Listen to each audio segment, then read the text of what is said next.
All right, we are back with QA number 5. Fun fact, I'm actually recording this on the same day as number 4, but this one is like at night before I'm about to go to sleep, and I recorded the number 4 right after I got up. So I'm recording this like 18 hours later. But yeah, I have my window open also, or well, I guess my sliding door open. So sorry if you hear any like weird sounds. It's not that far from the street, so if there's any weird sounds or sirens or something, apologies. But I just decided I came back. I got back to my apartment and decided I'd just record a nice little Q&A before bed, and I'll probably upload it tomorrow. So let's get into it. Starting out with a couple of karma questions here, which I thought were kind of interesting, talking about the Wild Rift version of Karma Shield and the AA refund. So let's talk about both these things. The Wild Rift version of Karma E, specifically the RE, is different from the original PC version. Actually, fun fact about this is that I was on Wild Rift when Way 2 Troll was doing the Karma changes in Wild Rift, where if you're not familiar, Karma in Wild Rift actually has an ultimate, right? She has a donut, that like giant AoE thing, where if you're at the outer edge of the donut, it flips you. It's kind of like an Oriana ult, but if you're in the center, it doesn't. It doesn't do the movement. It's actually a pretty interesting spell. And then her mantra is just every X spells are empowered instead of you being able to choose, which is interesting. It's a slightly different version of Karma, but specifically the RE or the mantra E version is that instead of shielding every single target near, like every single person near the target with a larger shield, what it does is it just gives extra shield and it gives additional shield. I think it's like twice the shield value or something like that. Um, and it applies an extra shield to the closest person to that target, or it has like a delay where if there's no one near them, then like it'll wait for a couple of seconds, and like if someone gets within range, it'll then shield them as well. Um, and the main thing that this does, like the main reason why this was done on Wild Rift was not because Karma RE isn't satisfying. In fact, I think it's actually quite satisfying to like RE your whole team, speed them up, shield them all. It's just mostly that it's very hard for us to tune it, and it requires a huge amount of power budget. If you can actually shield and speed your whole team, um, it really breaks a lot of the choice structure around mantra, right? Like this is something I've talked about karma previously on my stream, or maybe in previous Q and A's. I don't remember. Where it's very hard for us to make RQ and RW have proper like have like actually compelling incentives to compete with RE when RE can potentially affect your whole team. And even if you discount like the fact that that will apply all of the various enchanter effects that you can buy, like art sensor, staff, etc., to your whole team, even ignoring that, right? She's not even buying those items that much on live right now. The reality is just the amount of raw value you get out of that in both movement speed and shielding is just so high that it's almost impossible for us to tune a reasonable version of RQ or RW that can compete with that in any kind of 5v5 situation, which then leads to the thing that I think is um, not actually that interesting for Karma players, where no matter what you build, no matter what you do, no matter where you're playing on the map, no matter how much gold you have, eventually you turn into a shield bot for your team. Like no matter what, or like that's what's correct, right? And I think a lot of Karma players would love to buy Malignance and actually, cast RQ most of the time for the whole game. But if you've played a lot of Karma, you probably know, well, there's a point where you should probably stop RQing very much. Sometimes you can potentially get a good RQ in there. But yeah, so the point of, I think the Wild Rift RE, or like the value, like the big value that it grants, is by making RE less powerful in the 5v5, or like less powerful when you have a lot of grouped allies, it opens up space for mantra to be used on other spells, which I think is actually pretty compelling. And so because of that, I think that it's the kind of thing that if we were exploring larger scale karma changes, if I were doing them, it's the kind of thing I would explore to say, hey, how can, like, what if we made RQ and RW, or well, I think RQ in particular, scale better, and maybe could be a little worse early game, because obviously in the super early parts of the game, RQ is crazy powerful, right? It's incredibly strong, right?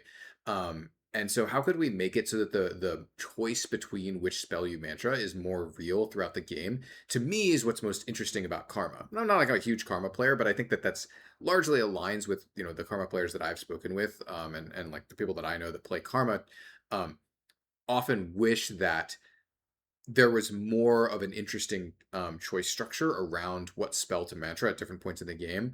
Because for most of the game, really, the decision tree is pretty straightforward. It's like, okay, do you have multiple allies nearby? Okay, well, it's probably RE. Okay, so you don't have multiple allies nearby. Okay, are you about to die? Okay, well, it's probably RW. Okay, is it like neither of those things are the case? Okay, well, it's probably RQ, right? Like, okay, like it's not the most compelling decision tree. Obviously, I'm oversimplifying, and there's a little bit more to it, but I think it's the kind of thing where, especially given how successful the karma changes in Wild Rift were, and I'm sure some of that was the ultimate, right? I don't think a lot of like all of that has to do with the RE stuff, but I do think that the RE stuff is good. As for the AA refund, I'm a little bit less positive on that idea. I know it's something that some Karma players really like, especially people who really like playing like Karma top and Karma mid. The thing that I really dislike about the Karma AA refund is that it does two things that I think are kind of undesirable. First of all, it means that we have to tune Karma's mantra around the upper, like the really tough like upper end cases where Karma is like auto attacking multiple times during the cooldown of mantra, and that's just very hard for us to tune around. In particular, it means that we have to tune Karma pretty aggressively around laning against melees, right? Even to some extent in bot lane, where it means that Karma is much more powerful against melee supports than range supports, right?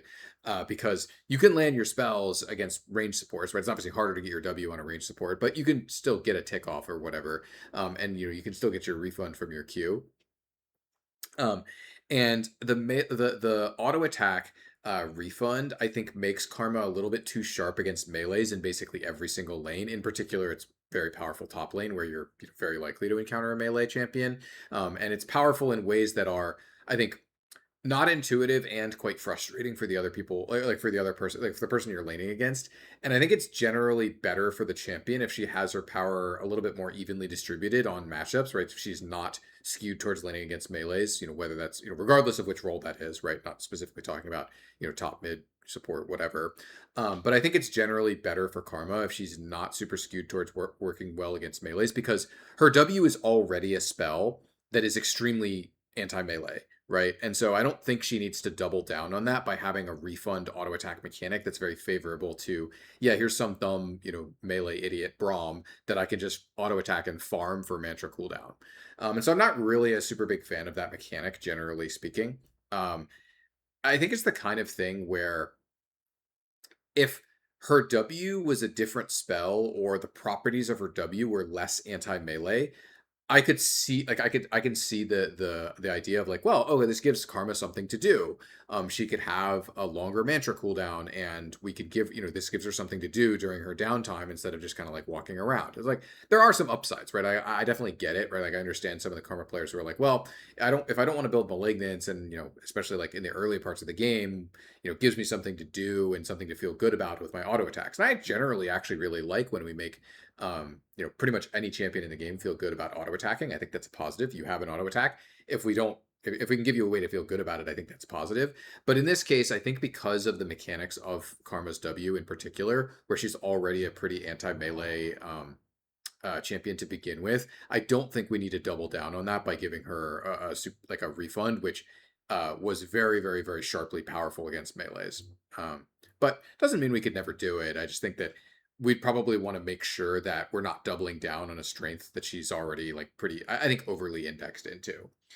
Um, then another Karma line here of asking about Karma's W cast time for the sake of RW self heal. So I will say that I am one of the most, maybe maybe the I don't know if I'm the most, but I'm one of the more ardent supporters of cast times in League being sacred. I think it's actually really important that especially mages have their cast times and that they stop moving, and we give people chances to respond to their spells, right? This is one of the things that offends me pretty strongly about Syndra as an example, where it's like, well, okay, so what's the counterplay to a good Syndra player? Because she never has to stop moving, and when she does, she's stunning you. So you never really get a window of opportunity to actually interact with her, especially if she's stronger than you. And she has spells where she can just throw a Q on you, she can slow you, right? She can space you really effectively, and you never have that window in the same way that you would against like a Hui who has to stand still and cast a spell, or a Rise who has to stand still and cast a spell. even if those champions also have, strong CC effects or whatever, right? So uh, the way that I would put this is I'd be very opposed to removing a cast time. Just straight up. I just it is very hard for me to imagine situations where, especially on a mage, where I would ever be in support, like or enchanter for that matter, where I would be in support of removing a cast time. Now, that does not mean that I don't think that we couldn't improve Karma RW. Now, I haven't looked into this at all. But my understanding of this, again, and this could be wrong because I haven't actually deeply investigated this, but my understanding is that Karma's RW heal only executes on the end of the cast time. And this is something that I've actually talked about a lot previously. In fact, if you go back to my Kled video that I put up, around about a year ago or whatever at this point, if you go back to my Kled video, you'll hear that or you can go to the section where I talk about the instant remount. And I talk a lot about this concept where over the years, we've generally shifted most powerful heals or health gains, like these kinds of things, and shields to be at the start of cast rather than at the end of cast. Because one of the things that we noticed in the past with champions like Nasus and Renekton on their ultimates was because sound effects and visuals start on start of cast, people would get very, very, very frustrated by I pressed Nasus R. I died because I didn't get the health because I died during the cast time. It's a really, really, really frustrating experience, right? It's the same thing I was looking to resolve on Kled by making his remount instantaneous. When you fill your bar changes color. My proposal that I made internally, which people were generally pretty amenable to internally on Riot, on League Design, was, hey, if you hear a sound effect that's indicating I'm getting my health back, or I'm getting I'm getting healed, a shield, or I'm getting healed, I'm getting a shield or a heal, you should have it, right? And so Karma RW, I believe, only gives the heal on end of cast. I would be a supporter of moving it to the start of the cast. I would be pretty opposed to removing the cast time, especially on the W. I think that it is actually really important that Karma W has a cast time for people to be able to have a window of time opportunity to say, oh, I am the person tethered by Karma. I have I need to I need to choose right now whether I'm going to try and break the tether or whether I'm just going to commit to, fighting Karma or doing whatever I'm doing right now. I think that's actually really important that there is a cast time where Karma cannot just, W you and then shield herself and run at you, right? Uh, I think it's fine if Karma E doesn't have doesn't require her to stop moving. That's totally reasonable, right? It's an ability that's supposed to be able to speed you up. But I think it is actually pretty important that W has a cast time to give opponents a window of opportunity to make their a small window of opportunity to be able to uh, do their mental calculus around how they're supposed to play the fight now that they are tethered. And so my thought here would be if we were doing work in this space, I would never in a million years suggest removing the cast time. But assuming that I am correct about the RW heal being at the end of cast, I could definitely see just let's move it to the beginning if that's the case. All right. So let's talk about assassins and executes. This was a longer post talking about collector and shadow flame and how they have effects that are, the post was talking about how these effects are less good for champions like Draven that deal very high amounts of damage in singular instances, and they're better but they're better on champions like Samira who do more frequent smaller instances of damage. So there's a couple of things here. um there's sort of two separate categories here of things I want to talk about in this space. The first I will is faster, so I'll talk about it quickly, which is these items are both Shadow Flame and Collector, and these effects in general are these items are really intended to be about their stats, and the passives are largely intended to be low power, uh, visually satisfying effects. Right, Collector is offering you a completely unique stat line you can't get anywhere else. Right, crit is a extremely powerful scaling stat, and lethality is one of the best early game stats in the game. Um, that is a unique combination of stats you can't get elsewhere. Of course, it comes with AD as well, right? Which is what you want with those stats. Uh, and ultimately, the way that Collector's power is going to manifest for most champions is through the stat line, not through the execute effect, right? The execute is definitely some power, but it's not intended to be that much, right? It's effectively 6% damage amp. If you fight someone to the death, it's 6% damage amp, right? Which is good, right? It's not bad. And it makes you more likely to get kills, which is in and of itself a little bit of power, right? The fact that the person who's buying collector on average is someone who's going to scale really well with gold, especially in the current season, of course, where AD carries have an extra slot. So but that was obviously not something we considered when collector was being made. But the idea with collector and shadow flame as well is that these items are about their stat lines, right? That the unique effects on these items are not intended to carry the burden of power, right? This is something I was talking about in, I think, Q&A number 3, about Blade the Ruined King, where not all items are created equal in terms of distribution of power between the stats and the unique effects. Some items have a lot more power in their unique effects. Some items have a lot more power in their stats. And these items that are being discussed here are much, much, much more stat favorable. And uh, the reason why we like these like execute or like low HP threshold effects for these items is that we can visualize them without needing VFX, right? Uh, Collector uses the true damage, pops up a bunch of true damage numbers that you can see, and that's great. And Shadow Flame shows you magic crit, and you can see that and say, oh, maybe my item did something, maybe it didn't. Who cares, right? You can see that it did it, like that it made your number go up, right? Like number go up and it looks visually different. You can tell we don't need VFX, and that's good for satisfaction purposes, right? Uh, and so that's sort of the first category of what I'm talking about here is basically ultimately these execute passives are not intended to carry that much power of the item. The items are more about the stats. Uh, the second part is that mathematically speaking, I kind of touched on this a little bit. It's like mathematically speaking, it actually doesn't really matter. If you imagine, obviously this is not a perfect representation, right? But imagine that you have champion A, who I guess it will represent with like Draven here, who's hitting people with axes, who does 1,000 damage every 2 seconds, right? Uh, and then you have champion B, who does 100 damage every, what would the equivalent be? So you 1,000 damage every 2 seconds, so that's 500 damage per second. Um, 100 damage. Wait, what did I just say? I already lost track of my math. I just completely forgot. Anyway, say they do the same amount of DPS, right? But they do their damage every 0.1 or 0.2 seconds or whatever, right? So just keep that in mind. The interesting thing about this is that while on average, the champion with the higher frequency of damage application will get a bit more value from the a collector style execute. Uh, it's actually less skewed than you would expect, and the reason why this is that yes, while in every case you'll well, not every case, but in most cases you'll get more value. You're much more likely to actually trigger the effect of the 5% execute on collector on someone like Samira, who's doing, a lot of damage with her ultimate. That's, a number of bolts being shot out all at once.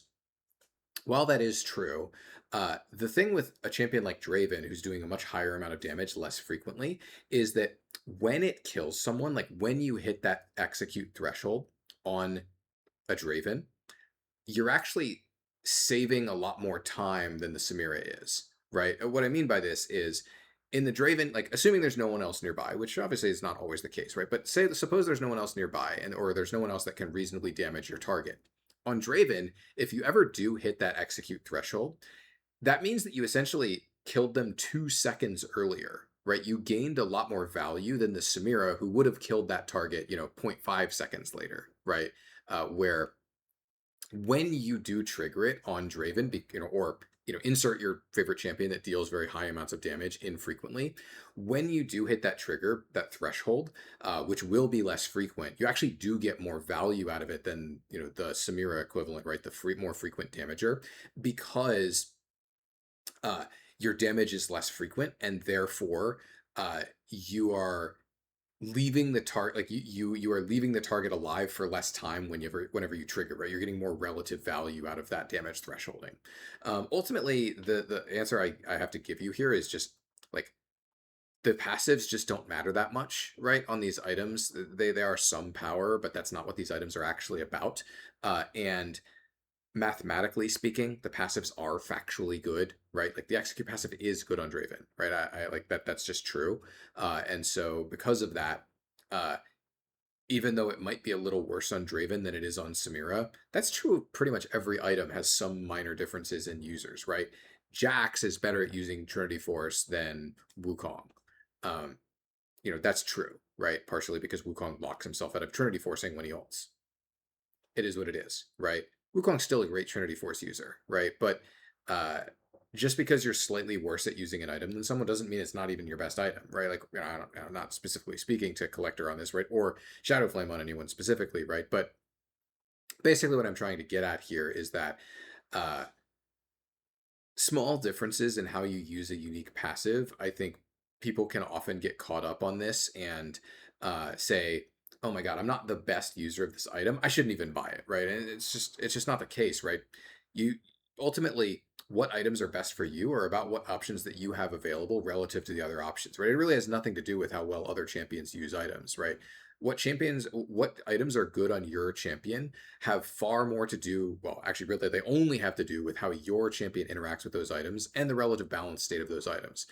It really has nothing to do with how other champions use those items. It actually doesn't matter if Ezreal is just the best Trinity Force user in the game. Um, I don't know if that's true or not, right? But that doesn't mean that Trinity Force is bad on Wukong because of that, right? Or that uh, I don't know, that Death Cap is at its best on Veigar. That doesn't mean that you can't buy it if you're Hui or Syndra or Orianna, right? It's still good on those champions, even if Veigar is the best user of Death Cap, right? And so I would say generally, don't get too caught up in your head about uh, who the best users of an item are, or who the highest synergy users of an item are. If you want to buy an item on your champion, ask yourself if it's good or not, right? Don't ask yourself who the other users are. All right. Um, Interesting question here about would buffing level 1 smite damage make more champs able to clear?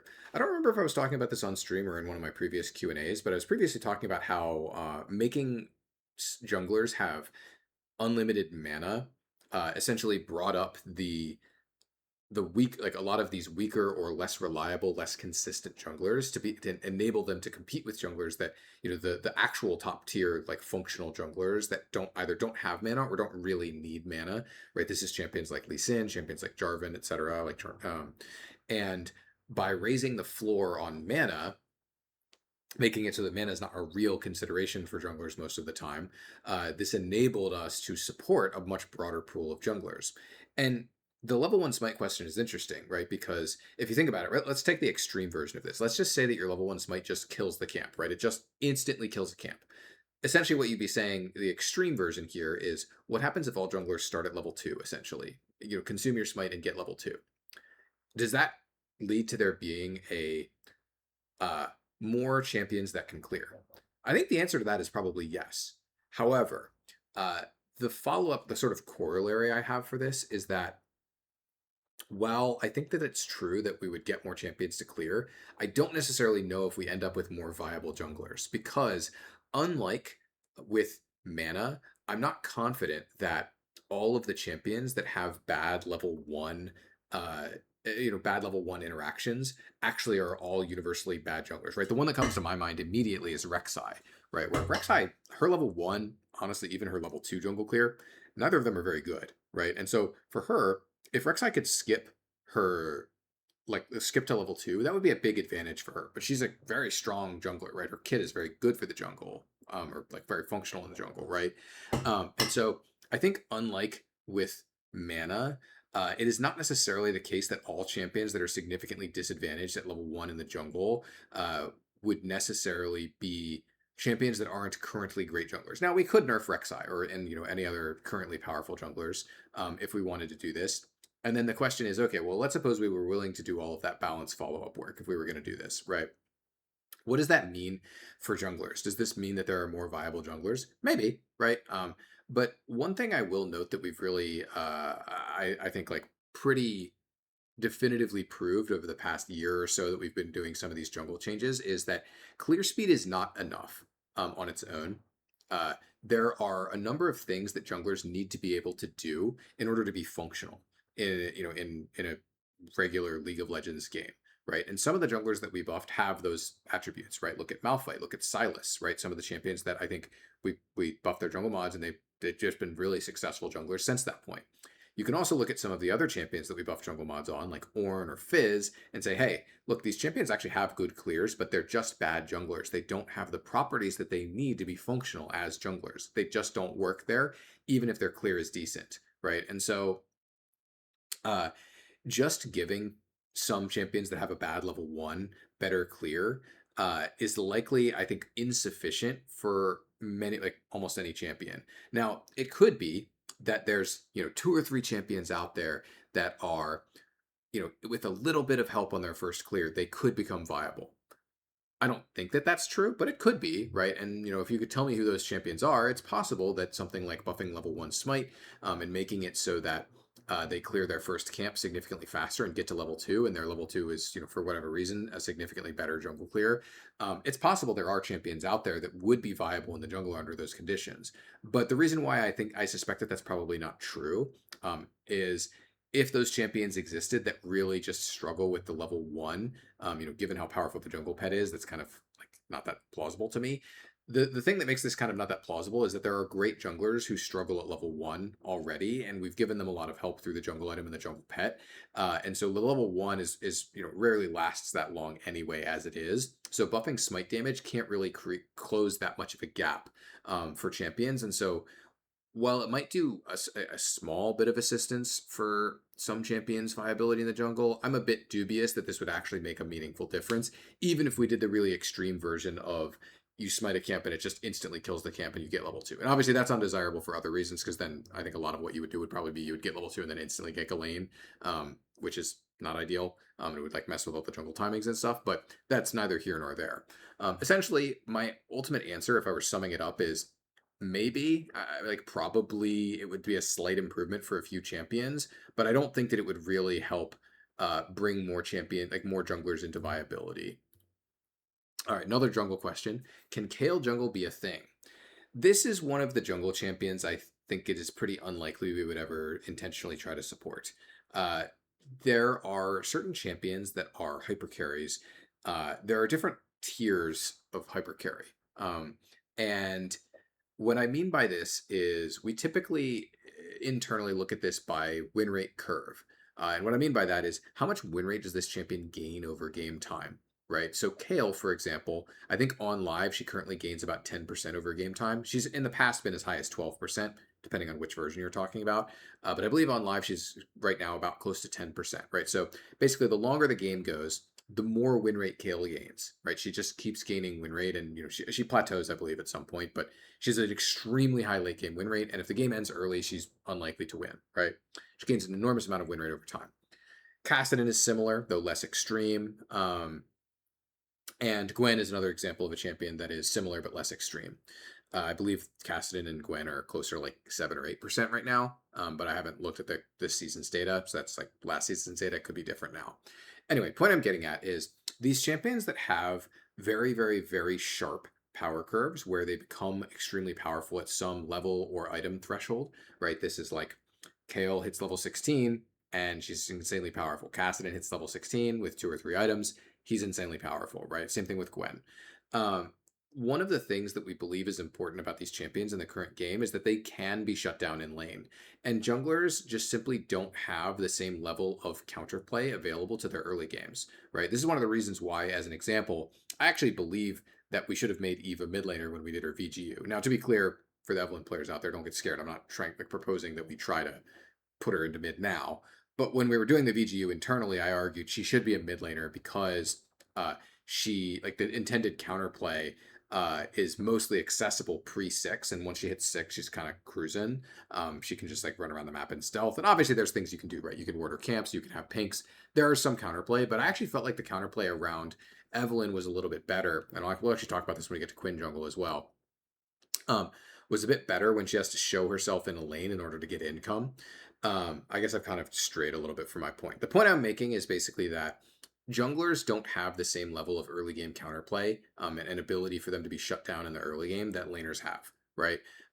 And because of that, I just really don't expect that at any point we would be super comfortable with a champion like Kayle jungle or Kassadin jungle as another example. And I think it's one of the reasons why we haven't been super comfortable with Gwen jungle, and one of the reasons why we recently nerfed Gwen jungle, more so than lane or Maybe that's coming next patch. I don't remember. Anyway, either we nerfed Gwen last patch or we're nerfing her in the next patch. I don't remember which one is true, but one of those is true.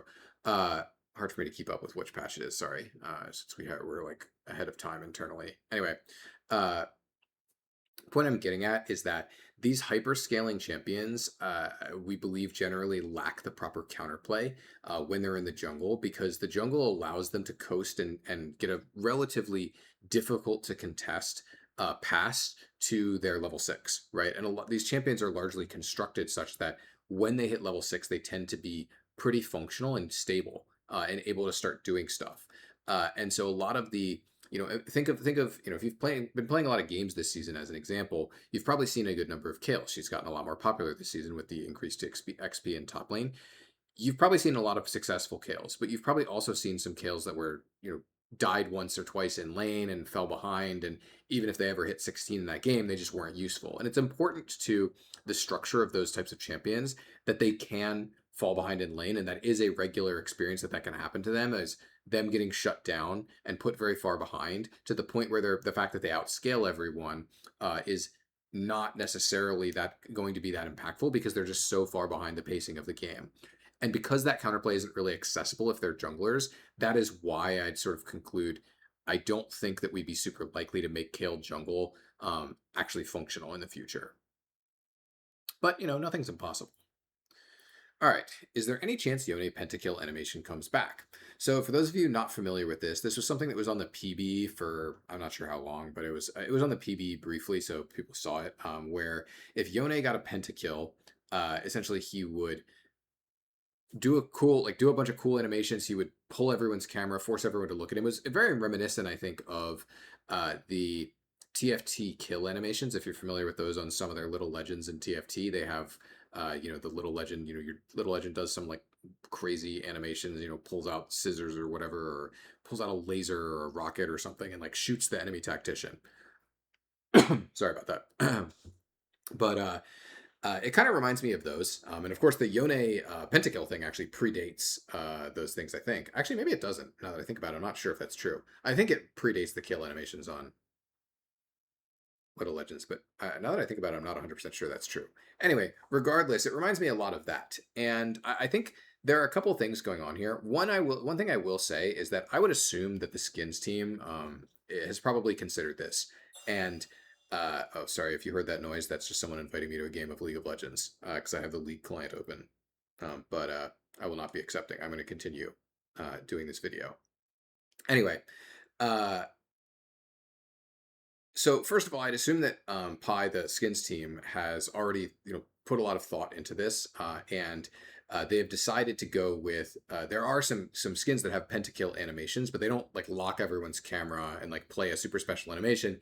They just put a particle like on the map or something like that, right? Like Empyrean Pike has this.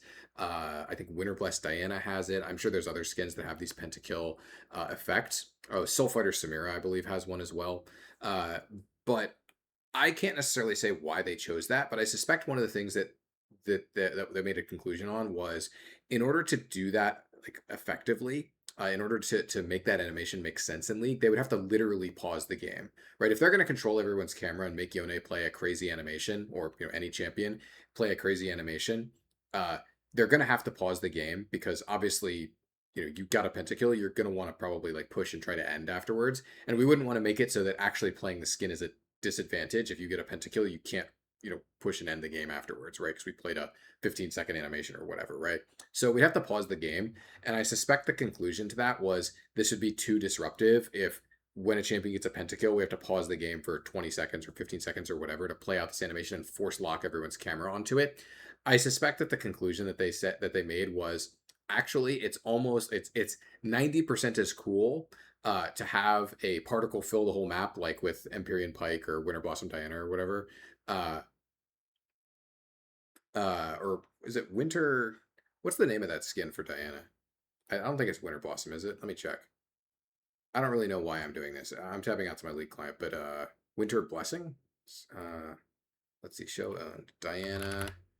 Oh, Winter Blessed. Winter Blessed. That's what it is. Winter Blessed Diana has this pentakill animation. So my assumption is that what their conclusion probably was when they were working on these was the particle, like flood the map with a particle is, 80 to 90% as cool, but not like, but it's, 1% as disruptive, right? It has none of the same disruptive elements. And so I suspect we probably wouldn't do these. But again, this is something where I can only give you my thoughts and my assumptions. I don't work on the team that would make these kinds of decisions, so I can't give you a definitive answer here. Quinn Jungle. I was talking about this a little bit earlier. So Quinn Jungle is interesting. I personally actually like Quinn Jungle, and I people would probably be surprised. I've played a lot of Quinn Jungle in my day. I think back in season 8, I actually played like probably over 100 games of Quinn Jungle. I forget what season it was. It might have been season 9. I don't recall. It was some season that was several years ago. It was quite some time ago. Let's just say that. But I actually quite enjoy Quinn Jungle, but I think the main concern with Quinn Jungle in Quinn's current form is that uh, when Quinn hits level 6, the main thing that limits her is as a laner is time economy, right? It's not the fact that she can't make successful plays on the map. In fact, it's actually quite easy for Quinn to make successful plays on the map. And if you've ever played Quinn, as long as you're not super behind game pacing, you're often, if you can find a window of opportunity to get away from your lane, you can often just fly around and just go kill someone, right? You can kill their mid lane or kill their bot lane, whatever, right? If you're playing top Quinn, or you can fly around the map. If you're mid Quinn, you can go kill their top lane or go kill their bot lane, whatever, right? Go kill their jungler. It's very easy to find opportunities to kill people. The harder part when you're playing Quinn is determining what's worth giving up, right? You don't have great wave clear. Even if you're building the Profane Hydra build or the Shiv build, which I think are still the two most popular builds, I believe, for first item. So she's building wave clear. But even when you're building towards wave clear, say you have like Tiamat or something like that, your wave clear still really isn't particularly great, and you have to judge, is it worth making this play versus sacrificing economy, and that's a very different uh, sort of valuation of time cost than what junglers have, right?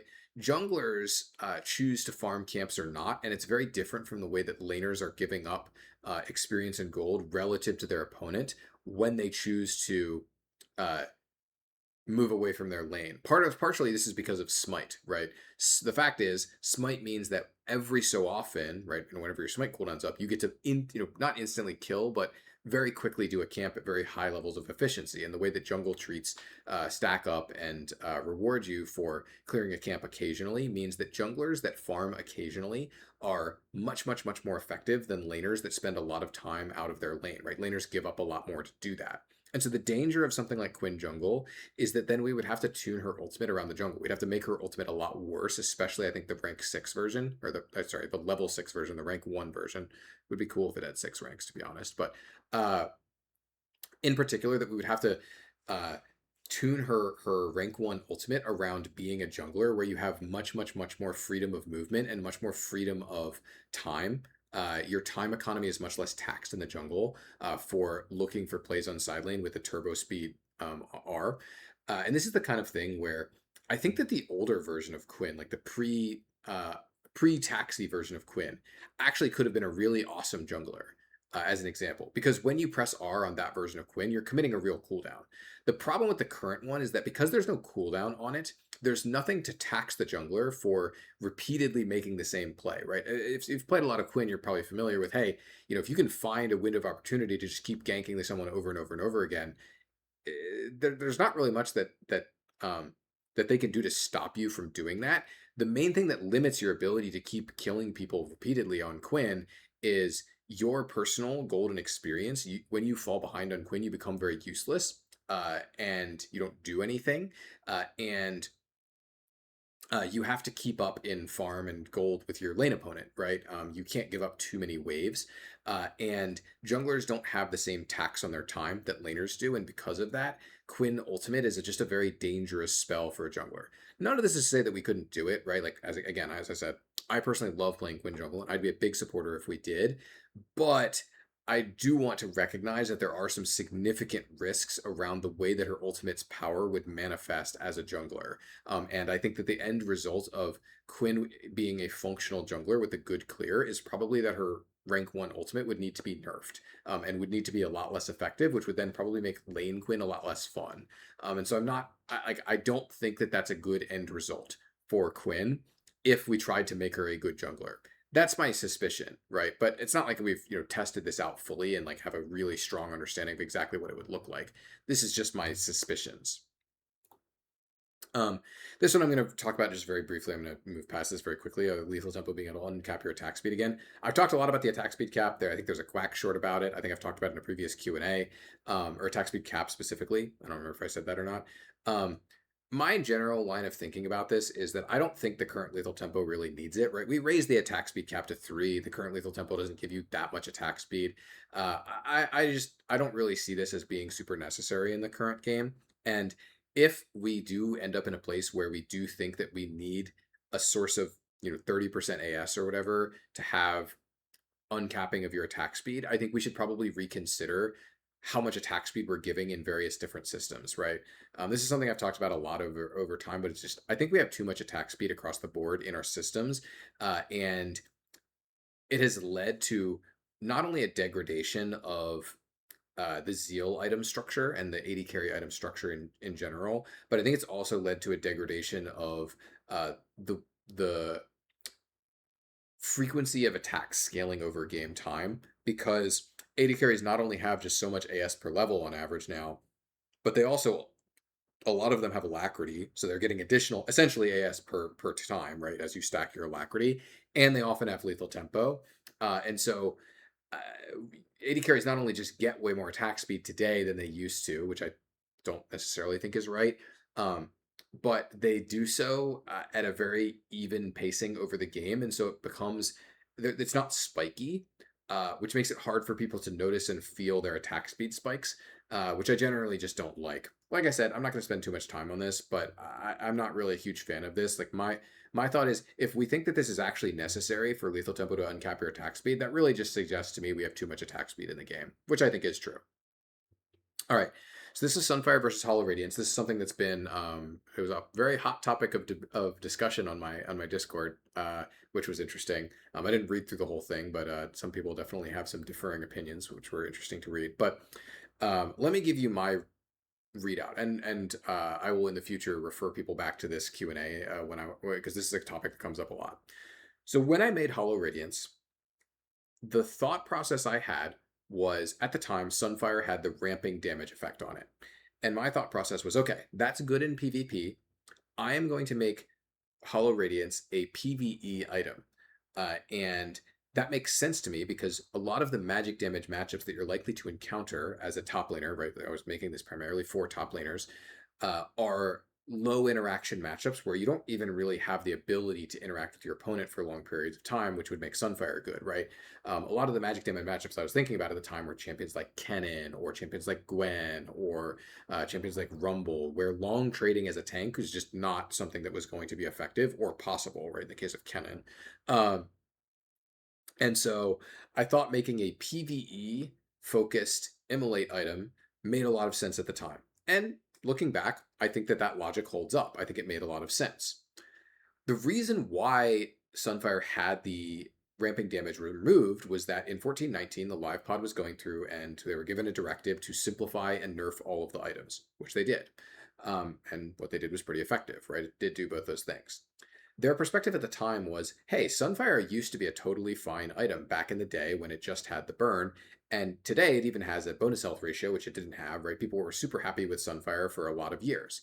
The thing is, I think the standards for what constitutes an interesting item have risen quite significantly over the years. And so comparing back to what made a good item or what people were happy with back in 2013, it's not really super applicable to necessarily what's interesting for an item today in 2026, big 2026 these days. And so I think that, like, while it was a reasonable thing to think at that time, I think it's Sunfire is just boring.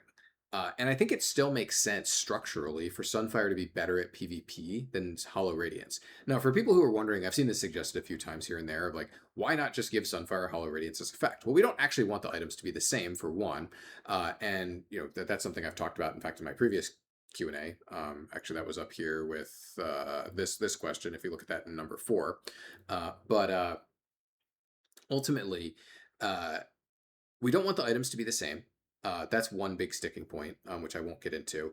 And number 2, It is actually the case that if you look at the average physical damage matchup, you're much more likely to actually be able to fight them in PvP as a tank, right? If say you're a Scion top as an example, you're way more likely to be able to fight a physical damage matchup than you are a magic damage matchup.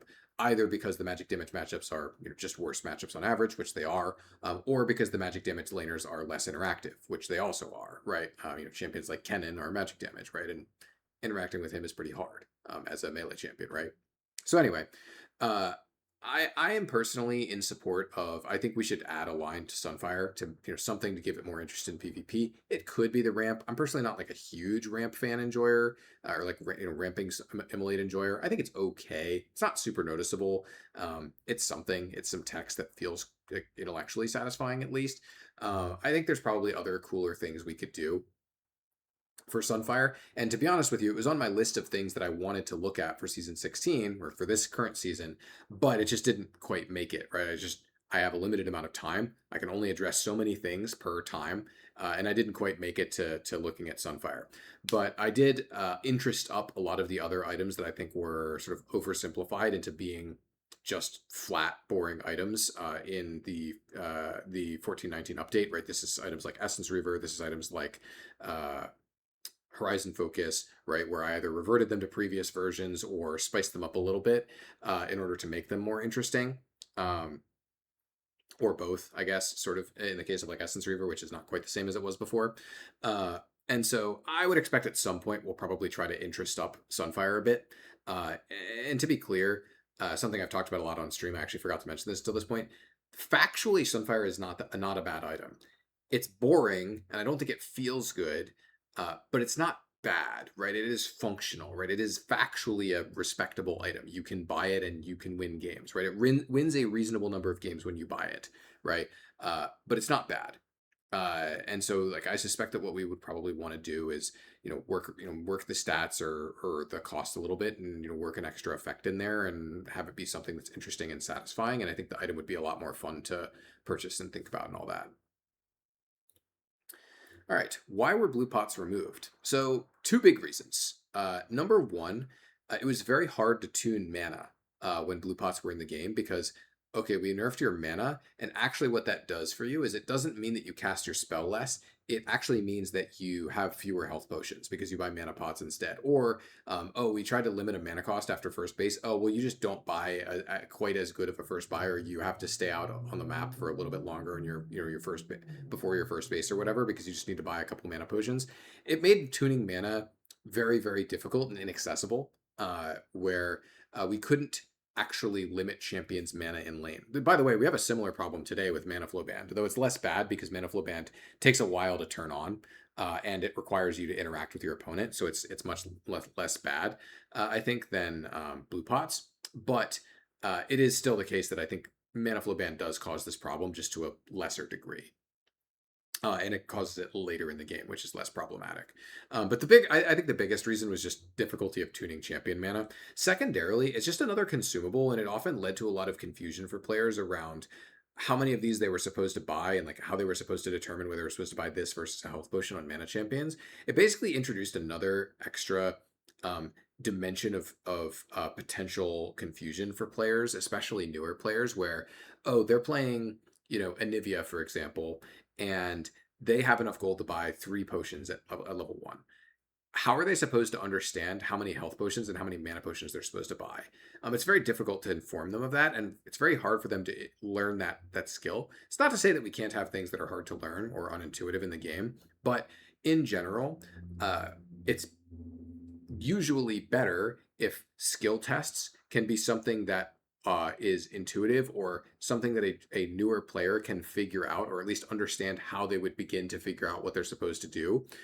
Whereas the mana pot test, I think the skill test of understanding how many health and mana potions you're supposed to buy in any given matchup on any given champion was number one, not a super interesting skill test for most players, and number two, not one that's very easy to understand where you even begin to evaluate how you what you're supposed to buy. And so largely, I think the bigger thing was just having mana pots made it so that we couldn't really tune mana appropriately.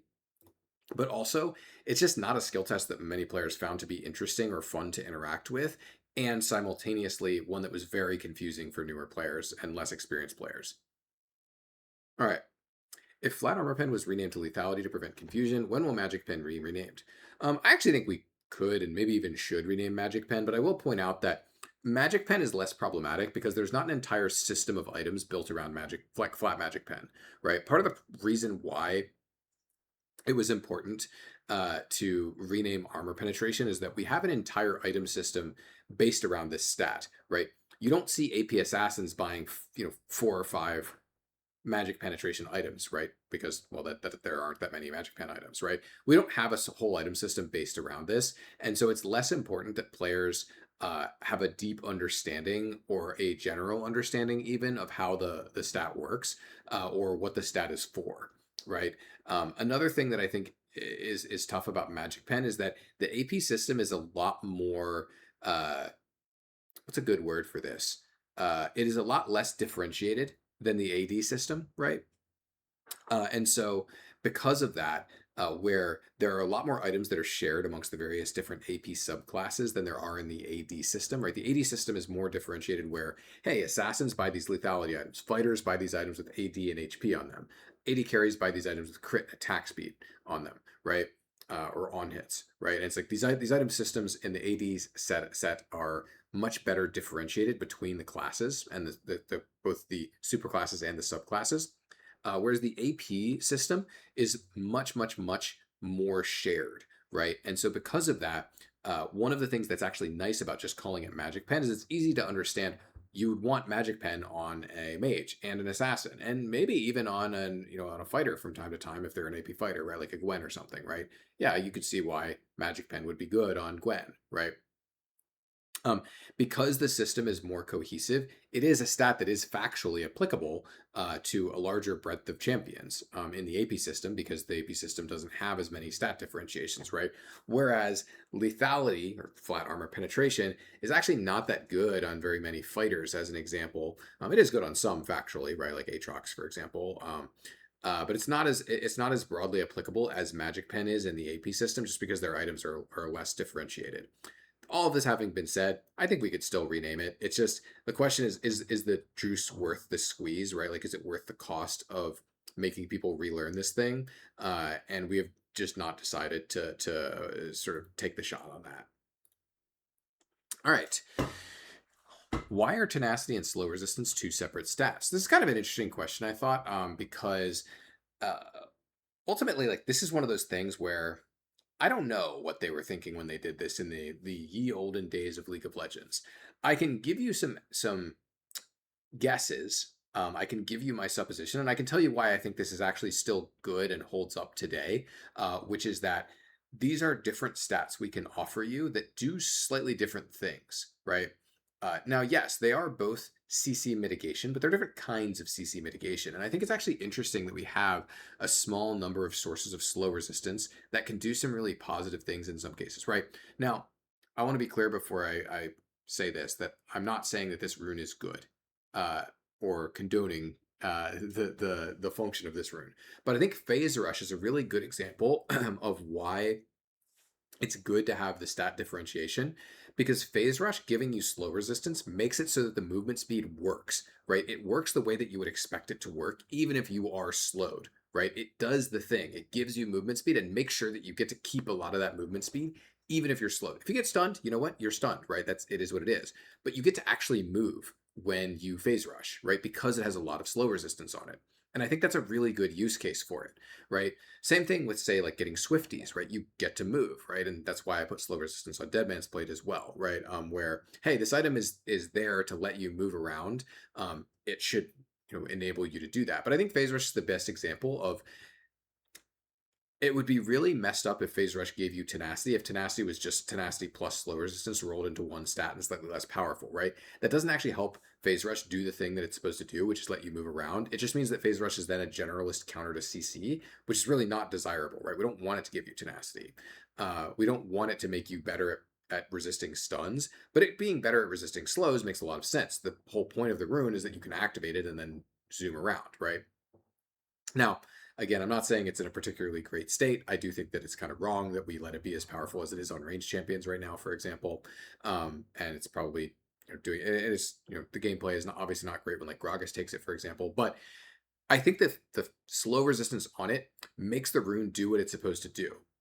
And I think that's a really good example of why these stats being separate is good. All right, this is a really interesting topic, and looking at the time, this is probably going to be my last question, I think, and then I will cut the video at an hour, and like I said, I'll upload it tomorrow, I think, or well, I guess from your perspective, that'll be today, but it is what it is. Anyway, what's the reasoning behind Xerath and Vel'Koz still having 340 MS? If you do choose to answer this question, I'd also love to talk a bit about what goes into deciding specific movement speed values when a champ is designed and what factors are more or less important when deciding when they deviate from established standards for their class. So, I can tell you why they're both 340 MS. At least I have a strong suspicion as to why they are that exactly, at least as to why they were originally set at that value. I would bet a lot of money this is true. Vel'Koz's stats were probably copied from Xerath, and Xerath's stats were probably copied from Lux. And Lux, back in the day, had the equivalent of 340 in movement speed, right? Back in the day, that was actually 315 movement speed because this is before the change to boots where 25 movement speed was added to all champions. So 315 in the old system was equivalent to 340 today. So I suspect a lot of this is just the result of Lux being copied, and Lux actually was later nerfed by 10. Lux on live right now is, I believe, 330 or maybe 335, but I believe she was nerfed by 10 at some point. She's 330 MS. However, Xerath and Vel'Koz are still 340 today. Why is that? Well, ultimately,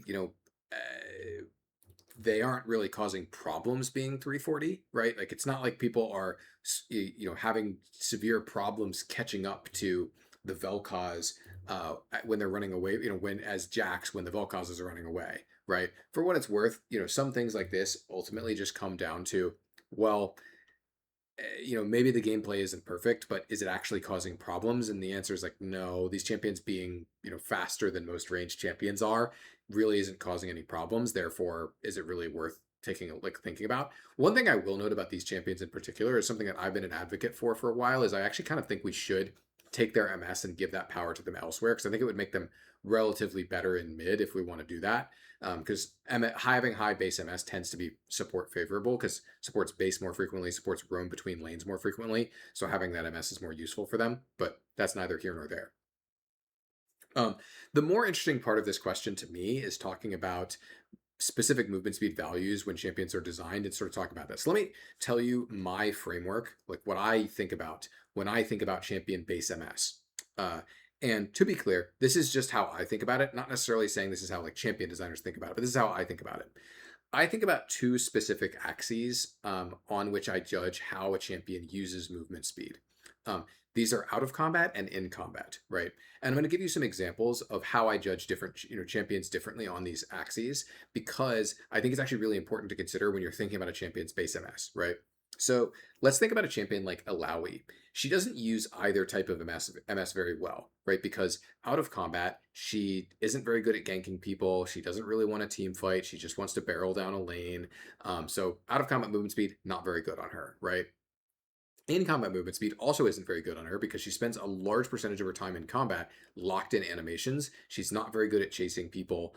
She, kind of has to has to force people to come to her. And she has a short range dash that she can use repeatedly that isn't affected. I don't think it's affected by her movement speed, is it? Maybe it is. I'm not actually even sure. But point is, like, she can just repeatedly dash to people if they're still close to her. And overall, she's a kind of poor user of both kinds of MS, which is why when we buffed her MS by 10 years ago, she actually didn't gain that much win rate. It's actually one of the funniest things I've ever seen was there was a designer that felt very strongly that we should buff Alawi by 10 MS.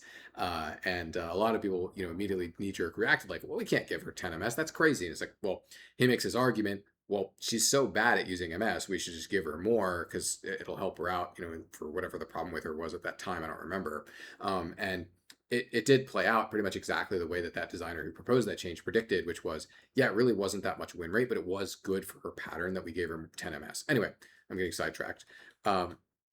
So Illaoi is an example of a champion that uses neither kind of MS very well. Master Yi is an example of a champion that uh, doesn't use the out of combat MS super well, but does use the in combat MS very well, right? If you think about Master Yi, uh, him catching up to you doesn't really mean that much, right? Compare Master Yi to like Jax. When Jax catches up to you, he QAs you, you're stunned, right? And not only is he beating you up, but his allies, like Jax's allies, can actually catch up to you as well. And you can't perform actions, right? Master Yi catching up to you, if he can't beat you in a 1v1 before you get to your turret, if he can't literally kill you before you get to a turret, the fact that he caught up to you doesn't mean anything, right? Maybe he might apply a red buff to you, but he's not one of the better users of out of combat MS outside of the fact that he's a jungler and like junglers just naturally use out of combat MS nicely because they have to walk around to do their camps and stuff. But from a base champion perspective, right? Like if Master Yi was, a mid laner, for example, he would be one of the like less good out of combat movement speed users. In combat MS though, that's awesome for Master Yi, right? Because a lot of his damage comes from him just auto attacking you while he's next to you. And of course, he has a percent MS steroid, which multiplies with base MS. And this is one of the reasons why Master Yi can have 355 base MS, which is the highest in the game. And it's totally okay, is because he's actually not a very good user of out of combat MS, right? Him catching up to you doesn't mean that much. And when he wants to really catch up to you from far away, he can just R and do that anyway, right? Like he has the ability to pop a movement speed steroid out of combat if he really needs to. And then he has a blink on top of you spell as well. Then there are champions like Bard. Bard is a great user of out of combat MS because he loves getting into weird angles and finding Qs and autos and potentially even Rs onto people. Whether he uses E or not. But he's a really terrible user of in combat MS because once he's done his thing, that's kind of it, right? Like once you use your Q and you've auto attacked someone on Bard, even if you have another auto attack left over, your movement speed in combat doesn't really do that much, right? Once you cast your Q and you do your auto, that's kind of it, right? Like you get into a good position to do that in the first place, and then it's over, right? Um, and so then there's champions like Jax. I think is a good example of a user of both, right? Out of combat movement speed's good on Jax. Maybe not literally the best ever. I wonder if there's a better example of out of combat and in combat movement speed really really good. I guess like Darius is a good example of this. Darius is probably a better example of out of combat movement speed on Darius is awesome. If he can run you down and he can get to you to hook you, that's awesome for him. In combat MS is also awesome for him because it helps him stick to you to trigger his 5-stack passive, right? So all forms of movement speed are amazing for Darius. Same thing with like Udyr as well, right? These champions that are heavily range gated, especially Juggernauts, they tend to really, really, really like MS. Illaoi is the exception, right? But they tend to really, really like MS because that makes them both better at catching up to you to sort of start applying their thing to you, and it makes them more likely that they can actually get their pattern executed on you. Right. This is why Phantom Dancer, for example, is incredible on Garen. Even when we nerfed crit so significantly on him, Phantom Dancer is still really good for him, partially because it gives so much movement speed. Right. Like that's a huge selling point for Garen. Did I say Darius the first time? I meant Garen. If I didn't say Garen, I meant Garen. Phantom Dancer's going on Garen. Don't build Phantom Dancer on Darius. I don't think that's very good. If I said that, I don't know if I said that or not. I might have said that. Anyway, so this is kind of how I think about movement speed. Is I kind of divide champions into these categories of like, okay, how are you gonna what are you gonna do with the out of combat MS, and what are you gonna do with the in combat MS? With a natural note here that the out of combat MS stuff is much it's just naturally better on junglers and supports because they just move around the map more. Junglers in particular, right? Out of combat MS is essentially like golden experience per 10. Like it just means you get more golden experience because you move between your camps faster, which is also true for laners for what it's worth, but it's just true to a much, much, much smaller degree. But if I give you 5 MS as an example, you will get slightly more golden experience on average because you'll like come back to lane faster, right? So you might so sometimes you will come back to lane and you will get a minion that you wouldn't have otherwise gotten if you didn't have that 5 MS or 10 MS or whatever, right? So movement speed also does lead to economy, right? But it also means you show up to fights faster and all that, right? Anyway, I'm getting sidetracked again. Point I'm getting at here is those are the categories I break it down into when I think about champion MS. Like when I'm talking about the champ designers about how much MS a champion should have, the way that I break it down is like, okay, how does this champion interact with out of combat and in combat MS? How much do they actually need to be functional, right? What do they have on their kit that enables them, like that enables their pattern, right? As an example, someone like Ambessa probably isn't supposed to have a super high base MS because she has essentially a MS replacement in combat, right? She has her dash and she has her ult to get into combat, right? So this is a champion where I actually don't know off the top of my head what Mbessa's base MS is. I would hope that it's like 335. Let's look it up. Um, let's see. Mbessa. Mbessa's base MS is 335. Okay, great. Good job, Yellow. I think that's about right. So she's on the lower end for a melee champion, right? And I think that makes sense for her because she has her ult to engage from out of combat, where she doesn't need movement speed to get into combat, and then she has her dashes in combat to replace her movement. And so it makes sense that she's at a movement disadvantage against other melee champions in particular when she's not using her dashes, when she's not using her R. It's basically saying you have low MS, and that will give us the power budget in order to make those other tools, her passive and her R, a little bit more powerful and a bit more satisfying, right? So it makes sense for her to be lower MS, also to expose a weakness of like, well, if she's not dashing, then she should probably be at a disadvantage comparatively to other melees, right? So then I think about like applying this sort of logic to champions like Vel'Koz and Xerath. I would say, uh, like I said earlier, I think this is one of the things that actually makes them better as supports that maybe we could do changes to, right? Like taking 5 to 10 MS off of both of them and putting that power elsewhere would likely feel a lot better for mid. And factually would probably, if we took an equivalent amount of power for mid, or even slightly buffed mid in this way, it's probably a nerf to support because MS is so good there because of how frequently you base and move around the map and all that.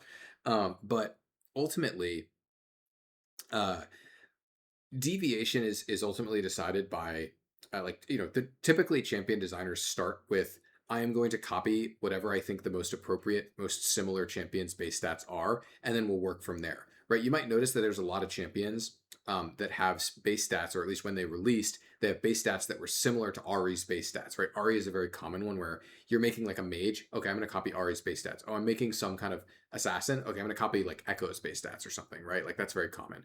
Or I'm making a fighter. Okay, I'm going to copy Jax's base stats, right? These are sort of like prototypical, like generic champions of their roles. Ari is the one that I definitely think is I've seen most commonly over the years of just like someone copying Ari's base stats. And so that's often where things start is here is a baseline. And then at some point during the champion development process, the question has to be asked, okay, are these base stats correct? Do we think that these are right for this champion's pattern? And the way that I assess that when I have worked on champions in the past, not that I've made a champion to be clear, right? But when I did like when I was on the game analysis team and I was the lead analyst for some champions, and when I've been the consult on the live consult on some champions from the SRT side, I historically have looked at it with these metrics of like, okay, what do they have on their kit? How are they going to use this movement speed out of combat? What's it going to do for them? How are they going to use this movement speed in combat? What's it going to do for them in combat?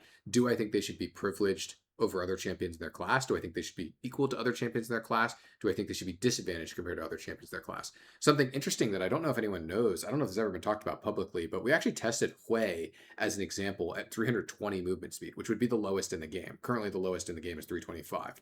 We tested Hui for a bit at 320 in order to make sure that he had a meaningful weakness, because the perspective at the time was, hey, this is a mage who just has more options than all the other mages, right? He has the ability to kind of dip into a lot of the other mage subclasses, right? He has some properties of like an artillery mage, he has some properties of like a control mage, right? And so because he's able to be so flexible, the perspective was like, oh, maybe we need a really sharp weakness for him, that like allows us to trade off for his high optionality.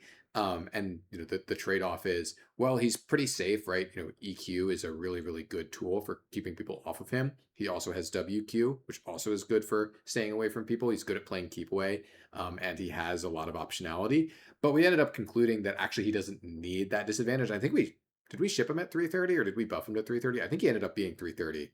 So he's not 320, but it was something we considered and we did test for a bit.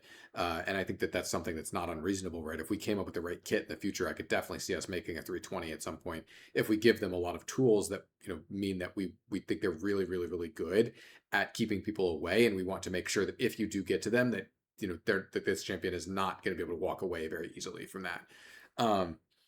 And so a lot of this just comes down to a case by case basis of just examining the kit and understanding how we want them to be how we want them to perform relative to others, because a lot of the movement speed in the game is just relative, right? What makes Master Yi at 355 reasonable is not just that 335 is like the right number or anything. It's that that's the highest in the game, and Master Yi can be the highest base MS in the game because, well, surprise, surprise, he doesn't really get as much value out of that because he doesn't have any CC. All he does is attack you, and he also already has a movement speed steroid, so he's already always going to be faster than you. This just means that he's also faster than you, but only by a small amount, even when he's not ulting, right? Um, and it allows us to tune his ult, I think, in a bit more desirable ways, where it's a little bit less necessary for him to function at a baseline, or at least to catch up to people, right? I think that's kind of desirable for him. And so that's kind of my perspective on it, is like, hopefully, I feel like that's not the most satisfying answer, but a lot of it just comes down to examine the champion, examine how you want them to interact with other champions at different MS brackets, and figure out where you want to be, right? I think this is why, as an example, it makes a lot of sense for Nautilus and Blitzcrank to be 325, which is the lowest in the game currently, because we don't want them to ever be just beating people in a foot race in order to use their, this is Blitzcrank E or Nautilus passive, in order to be able to leverage those things, then set up their spells that are supposed to be less reliable, right? If they do those things occasionally, that's totally okay, right? Sometimes it's cool if Blitzcrank, speeds up on you, ease you, and then walks backwards and cues you, right? That's actually a cool play pattern. But that shouldn't be the only way Blitzcrank can play. And so one of the ways that we limit that gameplay is that we give him very low base MS, so that that play isn't just, oh yeah, this is completely dominant in every situation, or this is just the baseline way you play Blitzcrank. We want there to be, like, some variance on the hook. We want you to be encouraged to actually throw the hook without, it being guaranteed every time, right? And so ultimately, it just comes down to, how do you want your champion to play? Where do you want the champion's power? And do you think movement speed is the right place to put that power? So hopefully that was enlightening. And like I said, I am going to call the video here.